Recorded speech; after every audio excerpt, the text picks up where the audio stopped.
Presiden Amerika Joe Biden kembali mengingatkan Rusia untuk tidak sekali-kali menggunakan senjata nuklir dan kimia dalam perang di Ukraina. Seruan dilakukan di tengah kemunduran pasukan Rusia yang bisa membawa Presiden Vladimir Putin ke sudut sempit dan akhirnya meraih tombol nuklir. Pernyataan Biden juga hampir bersamaan dengan janji Putin yang mengatakan pihaknya akan secepatnya menyelesaikan perang di Ukraina dengan cara apapun. Pernyataan Putin dikeluarkan saat mendengarkan kritik langsung dari Perdana Menteri India Narendra Modi yang mengatakan saat ini bukan zamannya lagi perang. Segala sesuatu harus didasarkan pada lobi, negosiasi, dan demokrasi. Nuklir telah menjadi spekulasi tidak berujung sejak Rusia melakukan invasinya ke Ukraina. Vladimir Putin dan sejumlah pejabat Rusia kerap menyinggung kemungkinan penggunaannya pada beberapa kesempatan. Jika pada akhirnya Rusia menggunakan senjata pemusnah massal ini, maka kemungkinan terbesar adalah melepaskan nuklir taktis. Seperti diketahui, senjata ini dibagi menjadi dua kelompok besar. Mereka adalah senjata nuklir strategis dan taktis. Lantas apa beda keduanya? Yang pertama, mereka berbeda dalam ukuran, tetapi ini sebenarnya tidak sepenting kelihatannya. Ada senjata nuklir taktis dengan kekuatan lebih besar dari bom yang dijatuhkan di Hiroshima. Ada juga hasilnya tidak jauh lebih besar dari peluru artileri besar.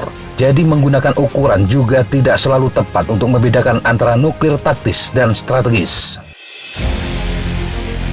Perbedaan nyata dari keduanya sebenarnya terletak pada misi. Senjata strategis dirancang untuk membuat negara lawan tidak mampu atau tidak mau melawan. Caranya dengan menghancurkan infrastruktur penting dan setidaknya elemen penting dari penduduknya. Sementara senjata nuklir taktis dirancang untuk menambah kekuatan pada pertempuran yang terbatas dalam lingkup dan digunakan juga untuk tujuan yang terbatas. Sebagai gambaran, jika Rusia melakukan serangan nuklir strategis di Ukraina, berarti akan melibatkan serangan nuklir di kota-kota besar, fasilitas produksi, transportasi, dan berbagai tempat penting lainnya. Tujuannya adalah untuk secara cepat membuat Ukraina lumpuh dan tidak dapat berfungsi. Sedangkan serangan nuklir taktis akan dimaksudkan untuk menghancurkan pasukan Ukraina yang terlibat dalam pertempuran dengan pasukan Rusia. Misalnya memukul pasukan Ukraina yang saat ini bergerak mendekati perbatasan Rusia. Baik senjata nuklir taktis maupun strategis bermaksud untuk mengalahkan musuh. Tetapi senjata strategis bermaksud menghancurkan negara musuh secara definitif. Sedangkan senjata taktis bermaksud mengalahkan kekuatan yang lebih terbatas dan berharap untuk memaksa menyerah di medan pertempuran tertentu. Ukuran senjata nuklir yang diperlukan untuk ini dapat bervariasi dan mungkin lebih besar dari bom yang dijatuhkan di Hiroshima, namun masih dapat dianggap sebagai senjata nuklir taktis. Sekali lagi, bukan ukuran senjata, tetapi misinya yang membedakan. Amerika Serikat mengembangkan senjata nuklir taktis pada 1960-an. Tujuan mereka adalah untuk mencegah atau mengalahkan potensi serangan lapis baja Soviet ke Jerman Barat. Teorinya adalah bahwa pasukan Amerika akan mundur dari depan sejauh beberapa kilometer. Selanjutnya, dorongan skala besar Soviet akan dimusnahkan oleh nuklir taktis.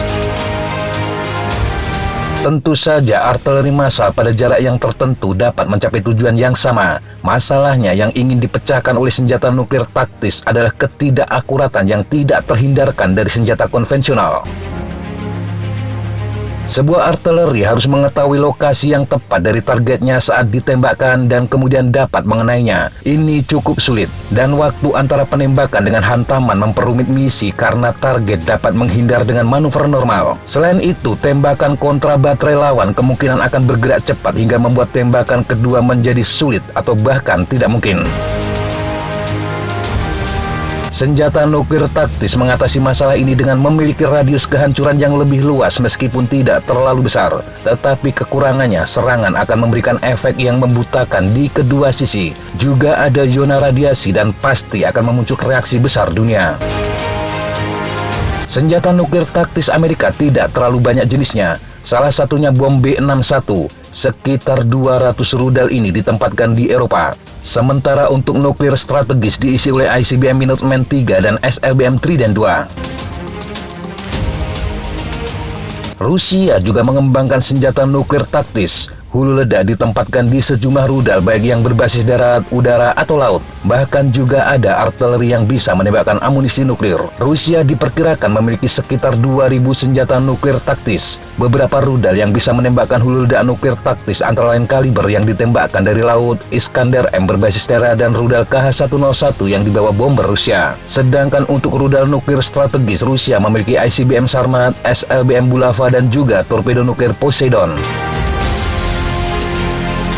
Kembali ke nuklir taktis. Jika fungsinya untuk menutup kelemahan akurasi artileri, maka sebenarnya pengembangan amunisi presisi dipandu membuat senjata nuklir taktis semakin tidak relevan dan berguna. Selama operasi Badai Gurun misalnya, rudal jelajah Tomahawk yang ditembakkan dari kapal Amerika dapat mengenai gedung 3 lantai di Baghdad. Rusia juga memiliki rudal jelajah kaliber atau Iskander yang memiliki presisi tinggi. Beberapa kali kapal selam Rusia di Laut Hitam menembakkan kaliber yang menghantam sasaran di Ukraina. Senjata presisi baik dalam bentuk peluru artileri atau rudal jarak jauh berarti tembakan dapat dilakukan sesuai kebutuhan tanpa perlu serangan jenuh. Di perang Ukraina, berbagai jenis senjata presisi digunakan oleh kedua belah pihak. Mundurnya Rusia dari Kharkiv juga sesuai dengan situasi di mana mereka menciptakan ruang untuk melakukan serangan nuklir taktis. Ini mirip skenario yang dikembangkan Amerika untuk melawan Soviet. Tetapi Rusia seharusnya masih memiliki cara lain untuk mencapai hasil yang serupa dan dengan dampak yang jauh lebih ringan. Dalam banyak perang yang terjadi sejak senjata nuklir taktis diperkenalkan, senjata itu tidak pernah digunakan. Sebenarnya ini bukan karena sentimen semata, tetapi karena utilitas. Utilitas senjata nuklir strategis besar tampaknya masih utuh, tetapi ada cara yang lebih efektif untuk menghancurkan target tanpa menghancurkan area tersebut, yakni senjata presisi dipandu. Tentu saja juga akan ada efek psikologis dari menggunakannya. Tetapi penggunaan taktis senjata nuklir selalu memiliki biaya politik dan pasti akan memunculkan reaksi besar internasional. Jadi tidak semudah kata-kata untuk menggunakan senjata nuklir. Demikian sahabat Jatapa informasi yang bisa kita sampaikan untuk kesempatan kali ini. Sampai jumpa di kesempatan yang berbeda. Tetap kunjungi kami di www.jatapa.com dan www.flightjournal.com. Tetap semangat dan jaga kesehatan. Salam, fly like an eagle, fight like a falcon.